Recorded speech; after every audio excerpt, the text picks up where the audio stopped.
Salam sejahtera Malaysia. Denyut nadi suara rakyat bergema di channel ini. Ringkas tapi padat. Tiada harapan Najib Razak dapat pengampunan awal. Itulah dia pembuka bicara. Macam mana dia dapat pengampunan awal? Sebab ikut rasional, dia ada 4 lagi kes mahkamah. 4 lagi kes mahkamah. Katakanlah Najib Razak diampuni untuk kes SRC. Manakala kita semua tahu, maci-maci di tepi pantai pun tahu bahwa Najib Razak masih ada 4 lagi kes mahkamah. Kalau Najib dapatlah pengampunan untuk untuk kes SRC ini, penatlah di Pertuan Agong kali ini. Janganlah kasih penat yang di Pertuan Agong, ampun tuanku. Takkan dia nak ampunkan lagi 4 lagi. Jadi ada satu artikel yang memang sangat-sangat betul dan saya sangat setuju. Tuan-tuan dan puan-puan, daripada sabudinhussein.com.net. sabudin.com.net. Ya. Tuan-tuan dan puan-puan, sebenarnya untuk Najib Razak mendapatkan pengampunan ini bukan daripada Seri Paduka Baginda yang di Pertuan Agong sahaja, tetapi perlu ada lembaga pengampunan yang perlu dihadapi. Lembaga pengampunan ini terdiri daripada beberapa orang individu yang sangat penting, termasuk Perdana Menteri, lepas itu Peguam Negara, lepas itu satu lagi adalah Menteri di mana Najib Razak telah melakukan kesalahan itu. Tuan-tuan dan puan-puan yang dihormati sekalian, jadi jangan risau atau bimbang dengan pemfailan petition itu. Ia tidak menggambarkan pengampunan akan diberikan dalam waktu terdekat ini, atau dalam erti kata lain, Najib bakal dibebaskan tak lama lagi. Kita tahu, Najib Razak sudah memberikan petition pengampunan kepada Seri Paduka Baginda yang di Pertuan Agong. Dan makcik-makcik di kampung-kampung yang tak tahu apa-apa, kesian jugalah. Seperti diyakinkan bahawa apabila bagi petition itu, dapat pengampunan. Belum tentu. Belum tentu, tuan-tuan dan puan. Malahan pada pendapat saya, mereka sebenarnya salah langkah. Betul-betul salah langkah. Kerana apa? Ini seolah-olah cuba menggambarkan bahawa mereka boleh menggunakan sewenang-wenangnya kuasa yang ada pada Seri Paduka Baginda yang di Pertuan Agong. Mungkin sebab itu Seri Paduka Baginda yang di Pertuan Agong dalam titahnya kemarin, Baginda berkata, pengampunan tidak boleh diberikan dengan sewenang-wenangnya. Mungkinkah ini dimaksudkan dengan pengampunan Najib Razak? Secara logiknya dan simple matematik, simple thinking, itu ditujukan kepada orang yang sedang memohon pengampunan sekarang.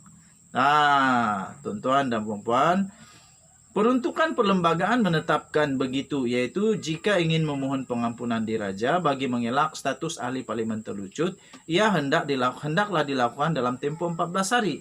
Sebab itu Najib Razak buat minta pengampunan secepat mungkin untuk mengekalkan dia sebagai ahli parlimen dan bukan untuk dilepaskan daripada penjara. Deng deng deng.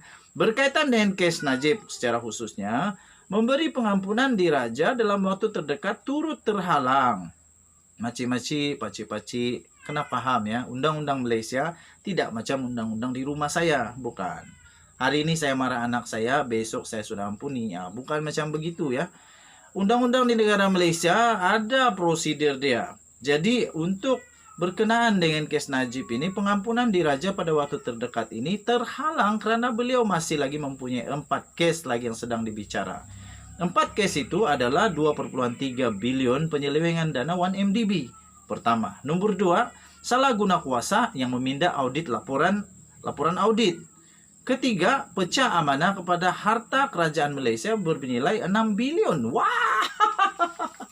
Banyaknya 6,6 bilion berkaitan dengan bayaran kepada International Petroleum Investment Company atau IPIC.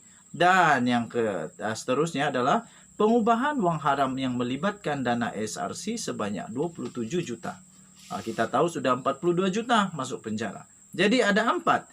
Dalam hal ini, bagaimana lembaga pengampunan mahu memberi pengampunan jika Najib masih ada kes yang belum selesai? Sebab itu Perdana Menteri kita, Perdana Menteri yang bijak. Dia tidak terus dia pun jadi panik, tidak. Perdana Menteri kita, Datuk Seri Ismail Sabri Yaakob adalah Perdana Menteri yang bijak. Dia bijak menilai, pelan-pelan dia fikir. Walaupun kena tekanan sana sini, kiri kanan, atas bawah, dia kena tekanan, tapi dia tetap tenang saja. Tenang, tenang. Jika didapati bersalah lagi selepas ini, yang saya lihat sekarang ini, kes Najib Razak ini memang berat kepada dia salah lagi. Kesianlah. Ini pendapat pribadilah. Saya nampak, saya lihat, saya analisis satu persatu saksi, bukti, fakta, money trace, semua investigation kepada forensik keuangan, semua menunjuk kepada Najib Razak mungkin bersalah.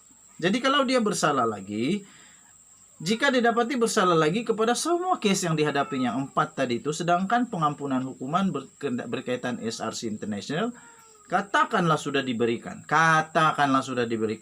apakah selepas itu lembaga pengampunan perlu lagi memberi pengampunan sehingga 4 kali lagi pada Najib? Itulah saya kata tadi, penatlah Agung kalau macam begitu. Jadi saya setuju ini perkara lawak. Lawaklah pula jadinya asik-asik kes Najib sejak hendak diampunkan oleh Agung, kata Sabuddin Husin dalam dia punya artikel. Dan yang paling rasional, ini saya setuju dengan tulisan daripada Sabuddin. Paling rasional, lembaga pengampunan harus bersidang, ialah setelah Najib selesai dalam semua kes mahkamah, serta setelah menjalani sebagian besar daripada tahun hukuman yang diterimanya. Atau, tuan-tuan dan puan-puan, sebentar lagi saya akan post satu lagi video pendedahan bagaimana Najib Razak boleh bebas dengan cepat. Ini memang amat mengejutkan kerana ada jalan rupanya untuk Najib Razak bebas dengan cepat. Sebelum keempat lagi perbicaraan itu dijalankan. Kalau dia mau cepat bebas, kalau dia mau cepat pengampunan, maafkan saya, kalau dia mau dapat pengampunan segera, secepat mungkin daripada Seri Paduka Baginda yang di Pertuan Agung, dia kena buat satu perkara yang sebentar lagi saya kongsikan kepada kamu. Oleh itu, jangan kemana-mana, kamu terus bersama dalam channel ini, tekan butang subscribe, like, dan share, tekan itu butang lonceng notifikasi supaya kamu terus dapat berita-berita terbaru daripada channel ini. Pastinya, apakah yang perlu dibuat oleh Najib Razak supaya dia boleh cepat dapat memohon pengampunan keseluruhan, dan seterusnya ahli lembaga pengampunan itu dapat bersidang, berkumpul, membuat keputusan sama ada meneruskan penjara Najib ataupun untuk Najib Razak dapat diampuni secepat mungkin. Denyut Nadi, suara rakyat bergema di channel ini. Kita jumpa lagi. Bye-bye.